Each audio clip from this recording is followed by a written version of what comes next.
और बुलेटिन की शुरुआत करेंगे बेहद अहम खबर के साथ। हिमाचल विधानसभा में बजट सत्र की तैयारी शुरू हो चुकी है। बजट सत्र की तैयारियों में पूरा विधानसभा सचिवालय जुटा हुआ है। 14 मार्च से बजट सत्र की शुरुआत होनी है। बजट सत्र को लेकर विधानसभा अध्यक्ष जल्द प्रेस कॉन्फ्रेंस भी करने वाले हैं। कुलदीप पठानिया सत्र को लेकर जानकारियां इस प्रेस कॉन्फ्रेंस के जरिए साझा करेंगे और 14 मार्च से हिमाचल विधानसभा का बजट सत्र शुरू होने वाला है। खास बात यह कि सुक्खू सरकार का ये पहला बजट सत्र होगा। किस तरीके से बजट एलोकेट किया जाएगा, सबकी निगाहें इस पर टिकी होंगी। कांग्रेस ने कई वादे जनता से किए हैं, कई गारंटियों के साथ जनता के साथ वादे करके कांग्रेस पार्टी सरकार में आई है और तरीके से इन वादों को अमली जामा पहनाया जाएगा, ये बजट से क्लियर होगा। रणबीर हमारे सहयोगी लाइव हमारे साथ जुड़ चुके हैं। रणबीर, 14 मार्च से बजट सत्र की शुरुआत होने जा रही है और उससे पहले विधानसभा अध्यक्ष एक प्रेस कॉन्फ्रेंस करेंगे। सबसे पहले तो इस प्रेस कॉन्फ्रेंस को लेकर जानकारियां और उसके बाद किस तरीके से बजट सत्र रह सकता है उस पर भी जरा प्रकाश डालें। रणबीर। जी हाँ, देखिए, हर विधानसभा सत्र से पहले इस तरह की प्रेस कॉन्फ्रेंस जो है विधानसभा स्पीकर करते हैं और इस बार भी ये जो प्रेस कॉन्फ्रेंस है थोड़ी पहले यहाँ पर रखी गई है। आज दोपहर 1 बजे जो विधानसभा सचिवालय है उसकी तरफ से इस प्रेस कॉन्फ्रेंस का आयोजन किया गया है। इसमें विधानसभा स्पीकर जो है प्रेस को संबोधित करेंगे। इसमें कुलदीप सिंह पठानिया पूरे सत्र की जानकारी देंगे कि कितनी बैठकें इस दौरान होगी और बजट किस दिन पेश किया जाना है। संभवतः ये जानकारी पहले आ गई थी कि शायद 17 मार्च को मुख्यमंत्री सुखविंदर सिंह सुक्खू जो है बजट पेश करेंगे, अपना पहला बजट पेश करेंगे। और प्राइवेट डे मेंबर किस दिन होगा और अवकाश किस दिन रहना है और कितने प्रश्न पूछे जाने हैं और कितना समय जो है रखा गया है डिस्कशन को लेकर। और बड़ी बात इसमें यह कि क्या राज्यपाल का अभिभाषण होगा या नहीं। वैसे तो इस सरकार की शुरुआत में हमने देखा जब शीतकालीन सत्र था वहां पर राज्यपाल का अभिभाषण हुआ था। तो कुल मिलाकर पूरी जो जानकारी है विधानसभा सत्र के दौरान किस तरह की तैयारियां हैं, सुरक्षा की दृष्टि से क्या प्रबंध जो है विधानसभा ने किए हैं, उसकी जानकारी जो है विधानसभा अध्यक्ष यहाँ पर देंगे। और सर्वदलीय बैठक कब होगी, वैसे एक दिन पहले जो है सत्र के एक दिन पहले विधानसभा सचिवालय में ही जो सर्वदलीय बैठक है उसका आयोजन किया जाता है। लेकिन इस बार हमने देखा 2 ही दल है, भाजपा और कांग्रेस है और निर्दलीय प्रत्याशी जीत आए हैं। तो पिछली बार जो है माकपा थी। तो ये तमाम जानकारियां विधानसभा अध्यक्ष के जरिए दी जाएगी। लेकिन अहम और बड़ी बात है जो दोनों दल है, सत्ता में कांग्रेस है और विपक्ष में भाजपा है। भाजपा लगातार जो है तैयारियों में जुटी है कि किस तरह से इस विधानसभा सत्र के दौरान सरकार को घेरना है। देखिए, ऐसा लग रहा है कि जिस तरह से भाजपा के तेवर है, खासकर संस्थानों को डिनोटिफाई करने के मुद्दे को लेकर और कर्ज को लेकर लगातार जो है राज्य सरकार को घेरा जा रहा है। तो तनातनी जो है सत्र में भी हमें देखने को मिलेगी। भाजपा तैयारियां लगभग पूरी कर चुकी है। विधायक दल की बैठक 2-3 दफे जो है हो चुकी है। कांग्रेस विधायक दल की बैठक अभी होना बाकी है। ये भी जानकारी है कि शायद 13 मार्च को ही यहाँ पर दोनों दल की जो विधायक दल की बैठक है वो यहाँ पर विधानसभा में होगी। तो कुल मिलाकर विधानसभा का बजट सत्र जो है वो हंगामेदार रहने के पूरी तरह से आसार है। और विधानसभा में किस तरह की तैयारियां हैं और जो यहाँ पर ये भी आपको बताते चले कि सत्र के दौरान जो है विभिन्न संगठन प्रदर्शन भी करते हैं, जिनमें कर्मचारी संगठन है, मजदूर संगठन है और जो समाज सेवा से जुड़े हुए संगठन है वो भी अपने प्रदर्शन करते हैं। तो को लेकर भी जो है अहम ये रहता है कि जो सुरक्षा व्यवस्था है वो किस तरह से रहनी चाहिए और क्या क्या इंतजाम किए गए हैं। ये सारी जानकारी आज जो है विधानसभा अध्यक्ष देंगे। जी जैस्मिन। बिल्कुल रणबीर, बजट सत्र किस तरीके से चलेगा, आज 1 बजे प्रेस कॉन्फ्रेंस होगी और विधानसभा अध्यक्ष ये तमाम जानकारियां उस वक्त देंगे। लेकिन एक अहम सवाल रणबीर की, बहुत सारी गारंटियां लेकर, बहुत सारे वादे लेकर कांग्रेस पार्टी सत्ता में आई है, जिसमें से सबकी निगाहें ओपीएस पर टिकी हुई हैं। एसओपी अभी तक रिलीज नहीं की है। हाँ, एक मेमोरेंडम तरीके से हम कह सकते हैं, एक मेमोरेंडम सा जरूर रिलीज कर दिया गया है, लेकिन एक एसओपी का इंतजार है, ब्लूप्रिंट लगभग तैयार है, सरकार का ऐसा कहना है 1 अप्रैल से उसे लागू कर दिया जाएगा। तो बजट सत्र में क्या इस पर भी जोर दिया जाएगा? एसओपी बजट सत्र के दौरान रिलीज कर सकती है कांग्रेस पार्टी, क्या हम ये उम्मीद कर सकते हैं?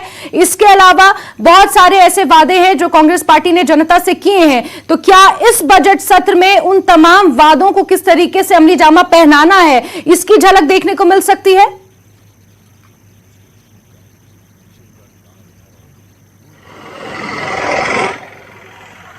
जिन वादों को लेकर सत्ता में आई थी उन वादों को पूरा करने का दबाव जो है राज्य सरकार पर है, लेकिन दूसरी तरफ हम ये देख रहे हैं कि मुख्यमंत्री लगातार ये कह रहे हैं, उनके भाषणों से वो जो प्रेस को संबोधित करते हैं, जब साउंड बाइट देते हैं, जब हमसे अकेले में भी उनसे कोई पूछता है तो वो यही हवाला देते हैं कि हिमाचल की आर्थिक स्थिति जो है अभी ठीक नहीं है। सिलसिलेवार से मतलब फेज मैनर में जो 10 गारंटियां कांग्रेस ने दी है उनको पूरा किया जाएगा, लेकिन अहम ये रहेगा कि बजट में क्या कुछ घोषणा मुख्यमंत्री करते हैं।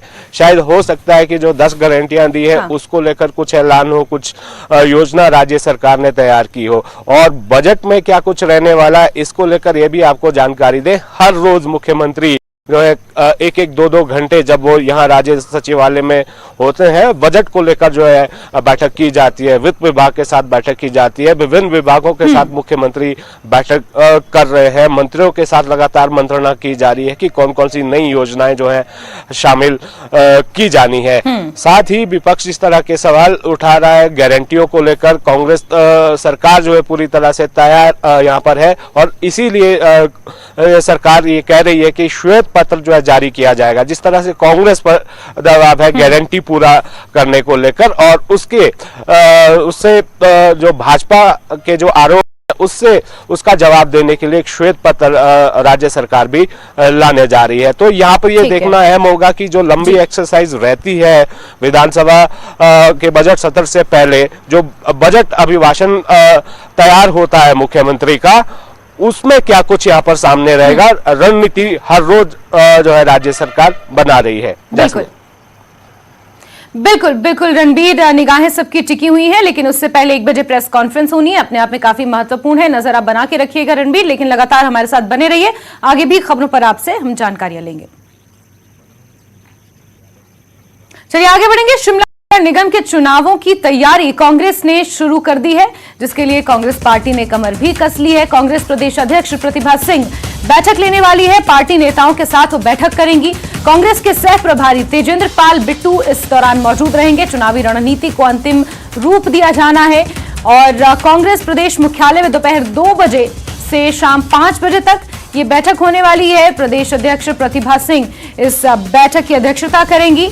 तमाम कांग्रेस के नेताओं के साथ बैठक की जाएगी और शिमला नगर निगम चुनाव जो अपने आप में काफी महत्वपूर्ण माने जा रहे हैं, लंबे समय से इन चुनावों का इंतजार किया जा रहा था, अब इनका समय आ गया है। ऐसे में कांग्रेस पार्टी ने तरीके से अपनी कमर कस ली है और आज दोपहर 2 बजे से 5 बजे तक कांग्रेस प्रदेश मुख्यालय में ये अहम बैठक रखी गई है और हमारे सहयोगी रणबीर लगातार हमारे साथ बने हुए हैं। रणबीर, शिमला नगर निगम चुनाव को लेकर अब रणनीति किस तरीके से बनानी है और किस तरीके से फतेह करना है, इस मंशा के साथ कांग्रेस पार्टी ने कमर कस ली है और आज एक अहम बैठक होने वाली है। क्या कुछ जानकारी इस हवाले से मिल पाई है रणबीर?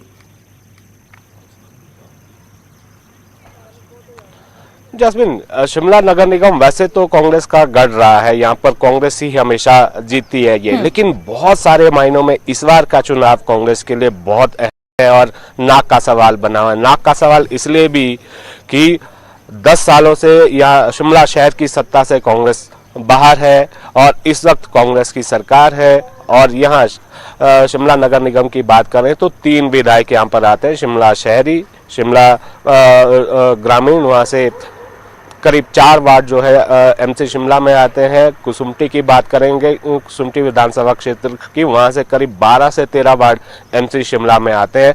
तो तीनों विधायक जो है यहाँ कांग्रेस के हैं, इसलिए नाक का सवाल है। 2 मंत्री यहीं से हैं, शिमला ग्रामीण से और कुसुम्पटी से, तो ये नाक का सवाल कांग्रेस के पास है। देखिए 2012 में जब डायरेक्ट इलेक्शन हुए, जो चुनाव हुए थे मेयर और डिप्टी मेयर के लिए, पहली बार एमसी के इतिहास में सीपीएम जो है सीपीएम ने कब्जा किया था, मेयर डिप्टी मेयर उनके थे। 2017 में जब कांग्रेस की सरकार थी, उस वक्त जो है नगर निगम चुनाव कांग्रेस हारी है। पहली बार सत्ता में नगर निगम शिमला की सत्ता पर जो है भाजपा काबिज हुई थी।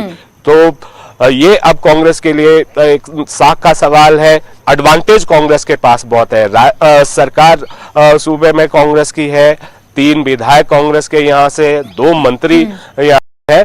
तो यहाँ पर ये साख का सवाल है। एडवांटेज भी कांग्रेस के पास है और चुनौती भी कांग्रेस के पास है। सरकार रहने का देखिए फायदा तो रहता ही है। हिमाचल में ट्रेंड शुरू से रहा है कि उपचुनाव जितने भी होते हैं या फिर उसके साथ चाहे वो नगर निकाय के चुनाव हो, नगर निगम के चुनाव हो, तो माफ कीजिएगा, सरकार जो उस वक्त सत्ता में होती है उसको फायदा रहता है। यहाँ पर आज की बैठक करें, दोपहर 2 बजे कांग्रेस के प्रदेश मुख्यालय में यह बैठक बुलाई गई है।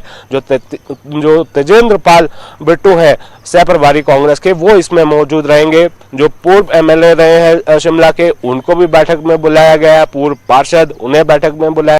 पूर्व में जो मेयर रहे हैं, कुछ अन्य पदों पर जो लोग रहे हैं, जो पार्टी के प्रमुख पदाधिकारी हैं, वो उन सबको जो है बैठक में बुलाया गया है। अहम रणनीति यहाँ पर तैयार की जाएगी और आज ये भी तय किया जाएगा कि किसे पार्टी यहाँ पर कमान सौंपेगी, कि जिस पर ये जिम्मेदारी डाली जाएगी कि नगर निगम शिमला का चुनाव कांग्रेस को जीतना है। तो कुल मिलाकर ये महत्वपूर्ण बिंदु है। कई मायनों में कांग्रेस के लिए ये चुनाव अहम है। साख का सवाल ये नगर निगम चुनाव है और एडवांटेज भी कांग्रेस को यहाँ पर फिलहाल दिखता है। और जहां तक इन चुनावों की बात करें, देखिए जून 2022 में ही ये चुनाव होने थे, लेकिन पूर्व सरकार के समय जो है वो वार्डों की संख्या बढ़ा दी गई थी। 34 से वार्ड बढ़ाकर जो 41 कर दिए गए थे। उसके बाद कांग्रेस के जो पार्षद है वो अदालत में चले गए। जो पुनर्परिसीमन हुआ था उसके खिलाफ फिर अदालत में मामला चला। अब अदालत में जो है मामला क्लियर हो गया। वो सारे वार्ड जो है वो जो पूर्व सरकार के समय में बनाए गए थे उन्हें खत्म कर दिया गया है। अब 34 वार्डों पर जो है चुनाव यहाँ पर होने, और ये भी उम्मीद जताई जा रही है कि जल्दी, शायद इस महीने के अंत में या फिर अप्रैल की शुरुआत में चुनावों का ऐलान होगा और अप्रैल महीने के अंत में या मई महीने में नगर निगम शिमला के चुनाव होंगे। जैस्मिन। बिल्कुल रणबीर, तो जहां कांग्रेस पार्टी के लिए साख का सवाल है, कांग्रेस ने कमर कस ली है, वहीं भाजपा के लिए चुनौती कम नहीं है। भाजपा के लिए भी एक तरीके से 2024 का लिटमस टेस्ट इसे माना जा सकता है। रणबीर, बहुत शुक्रिया। हालांकि नजर बना के रखिए, जुड़ेंगे आपसे, जानकारियां लेते रहेंगे। फिलहाल के लिए हमसे जुड़ने के लिए बहुत शुक्रिया रणबीर। और ब्रेक के बाद रुक करेंगे कुछ और खबरों का। भाजपा जन आक्रोश रैलियां कर रही है। देहरा में प्रदेश प्रभारी ये रैली निकाली। अविनाश राय खन्ना इस रैली की अध्यक्षता करेंगे। सुक्खू सरकार के खिलाफ ये रैली निकाली जाएगी। दरअसल डी नोटिफिकेशन को लेकर भाजपा शुरू से ही मुखर है और सुबह 10 बजे देहरा में ये रैली आज निकाली जाएगी। इससे पहले आपको याद होगा कुल्लू से इस जन आक्रोश रैली की शुरुआत हुई थी, जो आज देहरा में प्रदेश प्रभारी अविनाश राय खन्ना इस रैली की अध्यक्षता करेंगे। पूर्व मंत्री विक्रम सिंह ठाकुर, रमेश धवाला और रविंद्र सिंह रवि इस रैली में शिरकत करेंगे। एसडीएम देहरा के जरिए राज्यपाल को ज्ञापन सौंपा जाएगा। डी नोटिफिकेशन को लेकर भाजपा लगातार विरोध प्रदर्शन कर रही है। अलग अलग जगह पर आक्रोश रैलियां निकाली जा रही है। कुल्लू में यह आक्रोश रैली निकाली गई। उसके बाद अब देहरा में प्रदेश प्रभारी ये रैली निकालेंगे। अविनाश राय खन्ना इस रैली की अध्यक्षता करेंगे। तमाम भाजपा के नेता इस दौरान मौजूद रहेंगे। पूर्व मंत्री विक्रम सिंह ठाकुर भी इस रैली में मौजूद रहेंगे। रमेश धवाला, रविंद्र सिंह रवि इस रैली में शिरकत करेंगे और एसडीएम के जरिए राज्यपाल को ज्ञापन सौंपा जाएगा।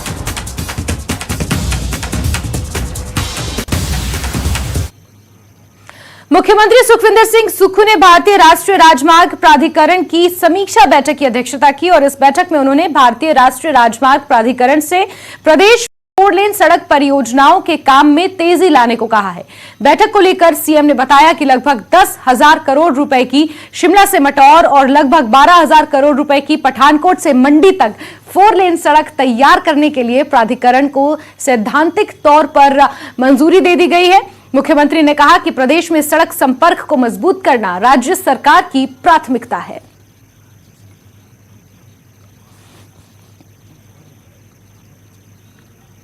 और अंतर्राष्ट्रीय महिला दिवस पर विजिलेंस मुख्यालय में आयोजित कार्यक्रम में सीएम सुखविंदर सिंह सुक्खू ने शिरकत की। विजिलेंस मुख्यालय पहुंचने पर डीजीपी डॉक्टर संजय कुंडू समेत पुलिस के आला अधिकारियों ने सीएम का जोरदार स्वागत किया। यहां सीएम सुक्खू को गार्ड ऑफ ऑनर भी दिया गया। सीएम सुक्खू ने कार्यक्रम के दौरान विजिलेंस मुख्यालय में पौधारोपण किया और डीजीपी को पुलिस विभाग में महिलाओं की संख्या 33% करने के निर्देश दिए, जिस पर डीजीपी ने कहा कि हिमाचल पुलिस में करीब 14% महिलाएं हैं और इस संख्या को बढ़ाने के लिए कोशिश की जा रही है।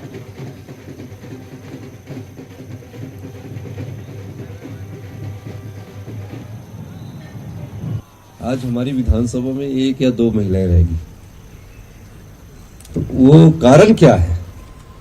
क्योंकि राजनीति bad is better than a bad name.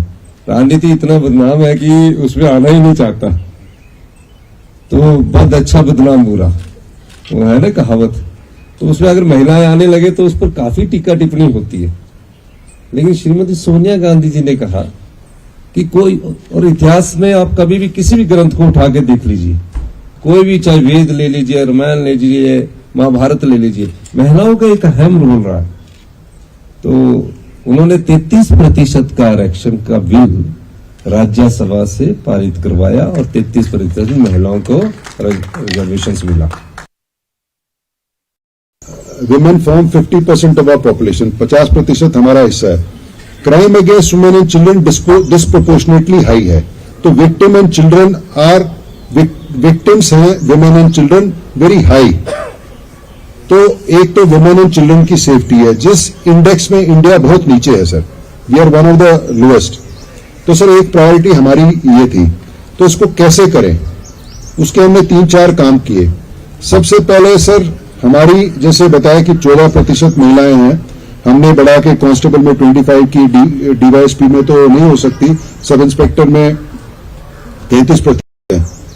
तो हमने सबसे पहले क्या किया सर, हर पुलिस स्टेशन में कम से कम 6 महिलाएं आज के दिन में पोस्टेड है, ताकि महिलाएं अपने प्रॉब्लम्स लेके आए तो कोई उनको सुनने के लिए, कोई रिसेप्शन के लिए कोई हो। इसका बहुत पॉजिटिव इम्पैक्ट पड़ा। वहीं विजिलेंस मुख्यालय में महिला दिवस पर आयोजित कार्यक्रम में सीएम ने कार्यक्रम को आयोजकों को जमकर फटकार लगाई। दरअसल कार्यक्रम में प्रवेश द्वार से लेकर पूरे समारोह में पुरुष ही आगे दिखे, यहां तक कि कार्यक्रम में ज्यादातर पुरुषों का ही संबोधन था, जिस पर सीएम ने कहा कि कार्यक्रम में हर जगह महिलाएं ही होनी चाहिए थी। पुरुष प्रधान समाज की सोच को पीछे छोड़ना होगा। सीएम ने कहा कि रूढ़िवादी सोच को बदलना जरूरी दिवस का मना रहे हैं तो महिला को ही संबोधित किया जाना चाहिए था। एक तरफ तो मैं भाव प्रकट कर रहा हूं, एक तरफ तो हम महिला दिवस मनाते हैं और महिलाओं को हम ये समझते हैं कि उनका अधिकार है, वो आगे आनी चाहिए। तो आज स्टेज के माध्यम से पुलिस विभाग में आकर हम तीनों, चाहे मैं था, संजय कुंडू जी थे और हमारा जो एड्रेस करने वाले थे वो तीनों पुरुष थे, तो पुरुष प्रधान की मानसिकता से भी बाहर निकलना पड़ेगा। वहीं चंबा में शिल्प कला का इतिहास 1000 साल से भी ज्यादा पुराना है।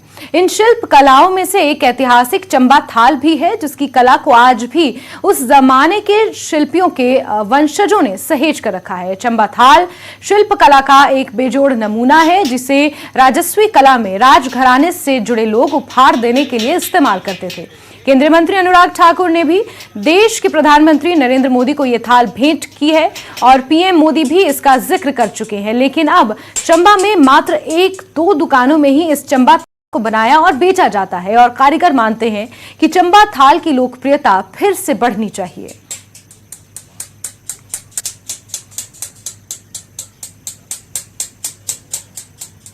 मुझे ये काम करते तकरीबन आज 20 साल हो गए हैं। तो ये जितना भी चंबा थाल है, ये स्टार्टिंग में जब स्टार्ट हुआ तो लोग इसको पसंद नहीं करते थे और बहुत कम इसको खरीदते थे। पर आज जो दौर चला है उस दौर में लोगों को ये कला बहुत पसंद आई है और जितने भी आपके बड़े बड़े लीडर्स आते हैं, शादियों में बेटियों की शादी के शगुन में दिए जाते हैं, ये आजकल जो स्कूल में फंक्शन कराएं तो एज ए मोमेंटो इसको दिया जा रहा है। मतलब हर जगह हमने इसका यूज़ शुरू करवा दिया और लोगों को हमारी कला बहुत पसंद आ रही है। तो आप क्राफ्टिंग के हिसाब से पहले ये चित्राई की जाती है, इसके ऊपर पूरी बारीकी से और डिज़ाइनिंग दी जाती है और बिल्कुल मतलब सेफ्टी के साथ बिल्कुल इस काम को किया जाता है। बाकी जैसे पिताजी मेरे पूरा इस काम को जानते हैं, उन्होंने पहले भी जिनसे सीखा है, उन प्रकाश चंद जी से उनको अवार्ड मिल चुका है पहले भी।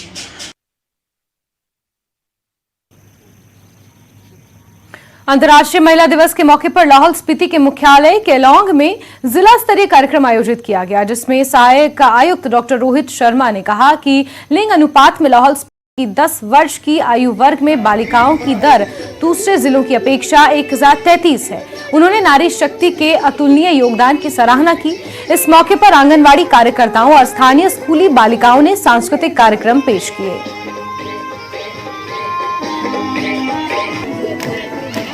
वहीं नूरपुर में अंतर्राष्ट्रीय महिला दिवस के उपलक्ष्य पर बचत भवन में उपमंडल स्तरीय कार्यक्रम आयोजित हुआ। इस अवसर पर एसडीएम गुरसिमर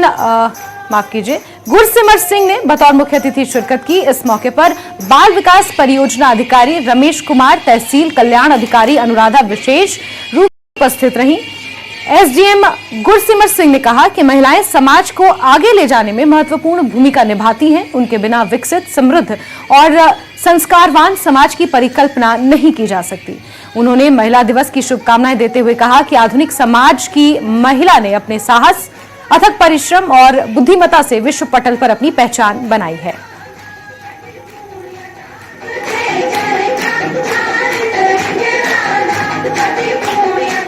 और इसी के साथ नमस्ते हिमाचल में अभी के लिए बस इतना ही, लेकिन हिमाचल प्रदेश की तमाम खबरों को जानने के लिए आप जुड़े रहिए न्यूज़ 18 JKLH के साथ। नमस्कार।